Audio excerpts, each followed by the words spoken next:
Abuse creates a traumatic effect in brain functioning.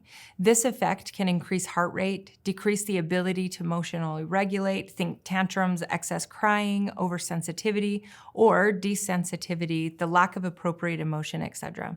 It can send the nervous system into an unrelenting panic and maintain a state of fight, flight, or freeze for an extended period of time. The Zeigarnik effect is a theory that may help me explain why these symptoms persist. This theory suggests that incomplete tasks in any project will create intrusive thoughts until the tasks have been completed.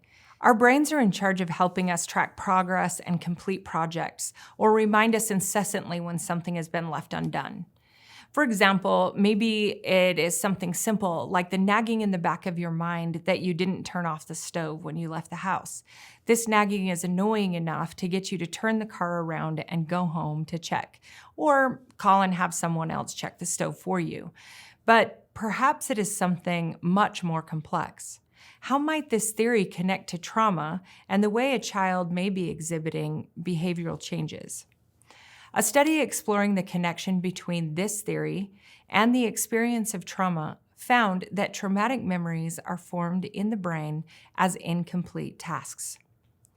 These tasks are then held in an extremely pervasive holding room and promote a sort of rumination on these memories, while at the same time, the traumatic nature of the memory causes the mind to push for the avoidance of them.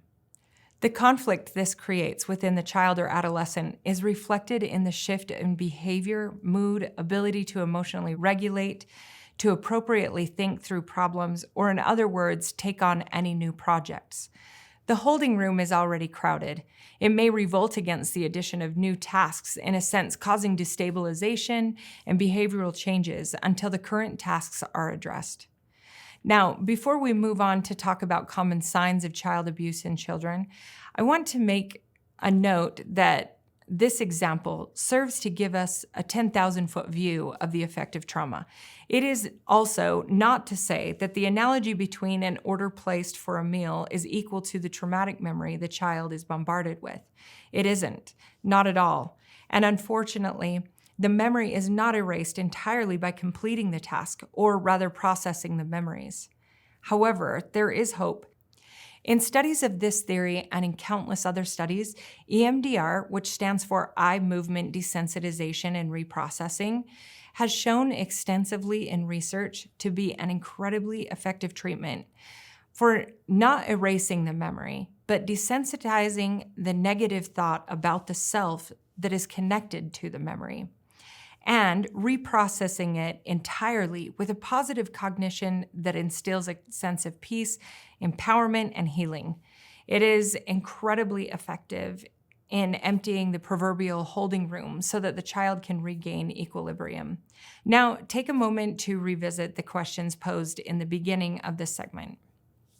I hope you will write notes to yourself to process what you are hearing and feeling. The first question: what is a project you have left undone that beckons you through intrusive thoughts or incomplete tasks?